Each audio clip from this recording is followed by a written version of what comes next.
everyone, today we are going to learn about quadratic equations. As we know, there are three methods to solve the quadratic equations.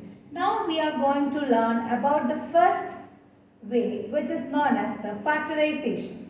So, we know that the general form of a quadratic equation is ax square plus bx plus c equal to 0, where x is the unknown variable, a, b and c are the constant terms, isn't it?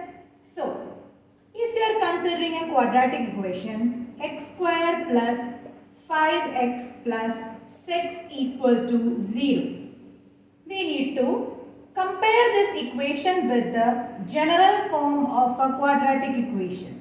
So, what we will be getting? A will be equal to 1, B will be equal to 5 and C will be equal to 6.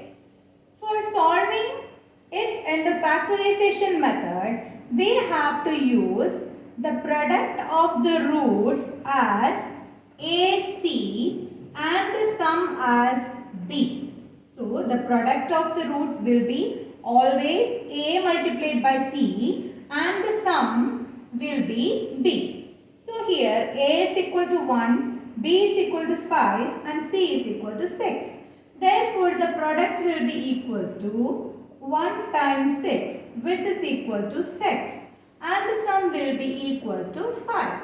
Now, what we need to do? We need to find two numbers which will give you a product 6 and sum 5. Check for the numbers. We will get it as 3 and 2, right? So, the numbers are 3 and 2. Now, what we are going to do? We are going to split the middle term. The middle term here is 5x. So, we will split this middle term according to these two numbers. So, it will be x square plus 3x plus 2x plus 6 equal to 0. Now, what we can do? We have to consider the first two terms as one pair and the next two terms as another pair. So, consider the first pair. What is the common term in those two terms? X, right? So, we will take that x outside. So, what will be remaining here? X. And what will be remaining here? 3, right? So, we will write it as x plus 3. Now, going to the next two terms, what is the common factor here? 2 is the common factor, right? So, we will take it out. Then, what will be remaining? X.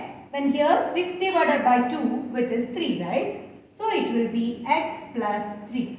Now, again considering this thing, we can see that x plus 3 is a common term, right? So, we will take it out. X plus 3 times x plus 2, which will be equal to 0. Correct? So, what we need to do? We need to find the value of x. So, we will do x plus 3 equal to 0. X will be equal to minus 3. X plus 2 equal to 0. X will be equal to minus 2. So, what will be the solution of this equation? X square plus 5x plus 6. The solution of this equation will be minus 3 and minus 2. So, how we found it? We will consider it as the product as 6, sum as 5. Then what we will do? We will find two numbers which will give you a product 6 and sum 5, right? Then we will split the middle term. Then we will take the common factor from both the pairs and we will find the values of x. Hope it is clear. Thank you so much.